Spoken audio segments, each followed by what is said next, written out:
flood control projects, kailan kayo nag-engage ng flood control projects sa DPWH? Siguro mga 2016. Yari! Yari, kay boss yan! Baka hindi na makalabas yan sa house arrest. Tatayin natin. Onwards. Please make sure of your answer. Yes po, 2016 onwards po. 2016 onwards? Yes po. Okay. Hindi wala nang masagot. Na-stun si Bato, na-stun. 2016 onwards. May follow-up Yes, sir. The perfect comedic timing, di ba? Tito Sen at Tito Sen, komedyante talaga at heart. So, well, may sagot naman dyan si, the deafening silence, sabi ng Rappler. The Senator De La Rosa flustered after controversial contract firm government in 2016. Panahon kasi ni Rodrigo Duterte yun. Ngayon, may gumawa ng graphic dito sa, dito. Papakita ko sa inyo. Saan na ba yun? Ito. Video. Makita nyo to. Itong graphic na to medyo accurate to kasi chinek ko naman yan sa ibang website and nakita ko na okay naman siya. Talagang malaki yung flood control project ng Duterte administration doon.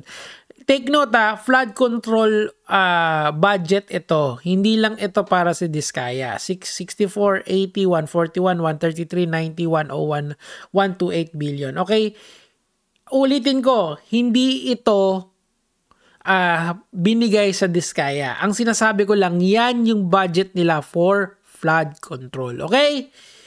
Importante yan kasi nga kayo nag-aaway-away kayo. Now, in fairness naman sa Duterte administration, in 2020, sinuspend nila ang St. Gerald's Construction kasi may ginawang hindi maganda. Ang problema lang, marami naman kasing kumpanya si Diskaya. I think 9 yung kanyang corporation and it is what it is, diba? Blacklisting yan. Kasi ito yung pinagmamalaki ng mga DDS vloggers ngayon.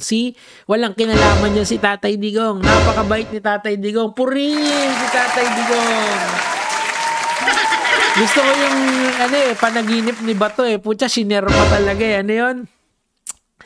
Off tangent muna tayo. Kwentuhan lang tayo ng mga tanga-tangang tao dito sa Pilipinas. Ito. Hindi yan.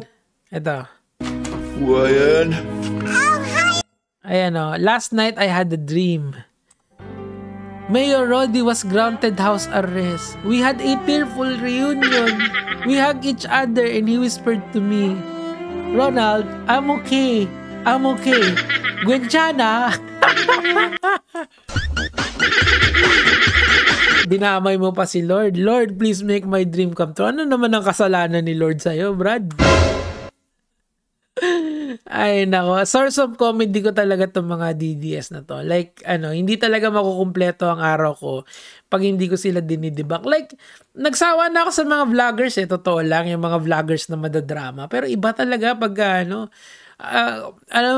nangihina ako pag hindi ko sila Ilabanat ba ito, di ba? Ronald Chan, I'm okay. Gwenchana! Si Rodi Senpai pala yun. Anyway, balik tayo doon sa issue natin. Okay, so ngayon, this is coming from a post ni Attorney Reyes del Rosario. Salamat po. So, ito yung timeline ng pag-abante ng karera ng nila Diskaya. Okay, noong 2012, totoo naman nagsimula sila noon pa lang sa gobyerno. 'Di ba? Sabi nga nila LGU, consistent naman 'yon.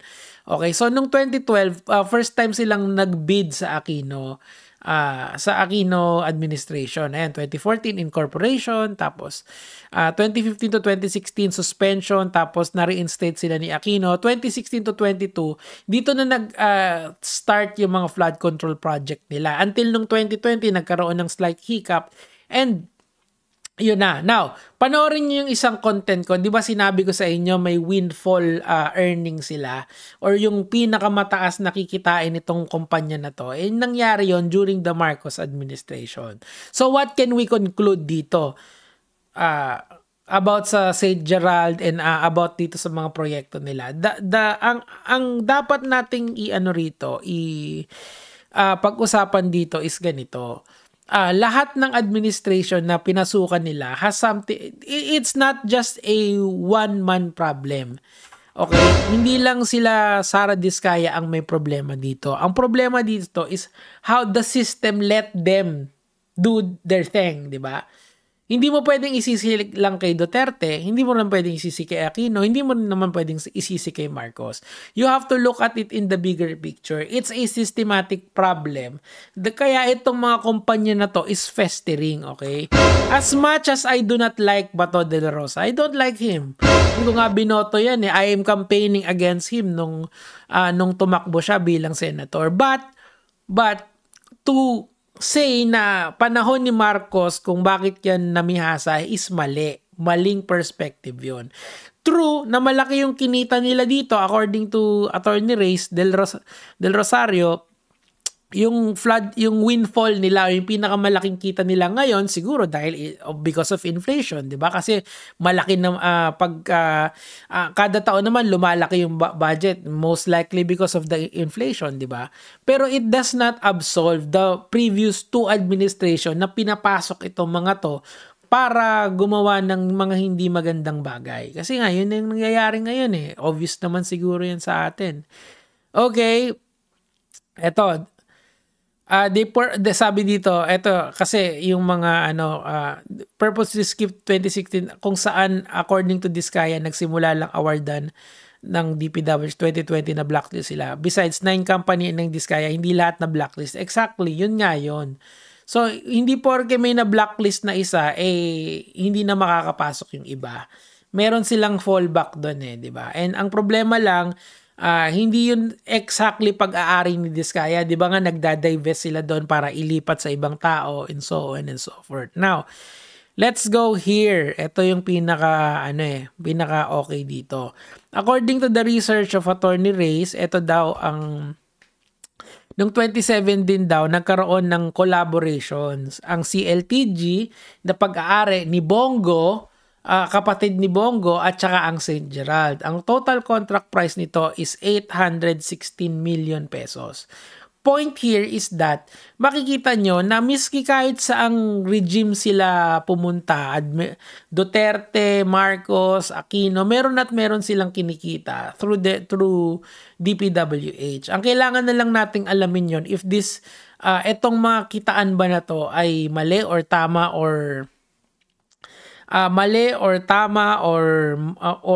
meron bang anomalyang nangyayari dito. Gets nyo? So again, hindi tayo ang magkakalaban dito. Ito, kailangan silipin to ng Blue Ribbon Committee kung ito bang si Bongo ay yung kapatid ni Bongo daw yung may-ari nitong CLTG na to meron ba silang ginawang hindi maganda? Kasi kung meron silang hindi ginawang maganda, dapat pagparusahan yan. Gets? Okay. Ito, ano ba to?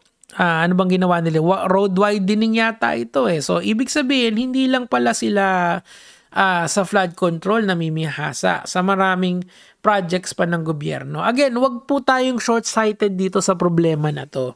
Hindi pulat dilaw ang magkalaban. Okay? Hindi ikaw at ako ang magkalaban. Kahit hindi ko gusto si Senator Bongo at saka si Senator Bato.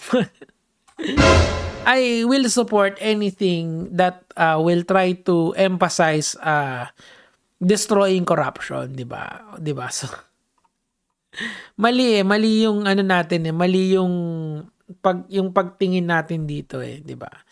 So tingnan natin 'to. Diskaya family morning thoughts. Ano ba 'yan? Ang haba.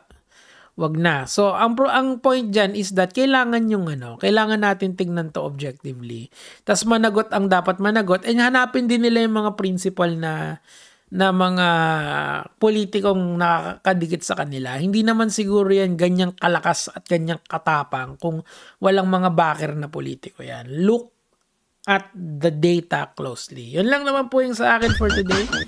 Gege mga lods.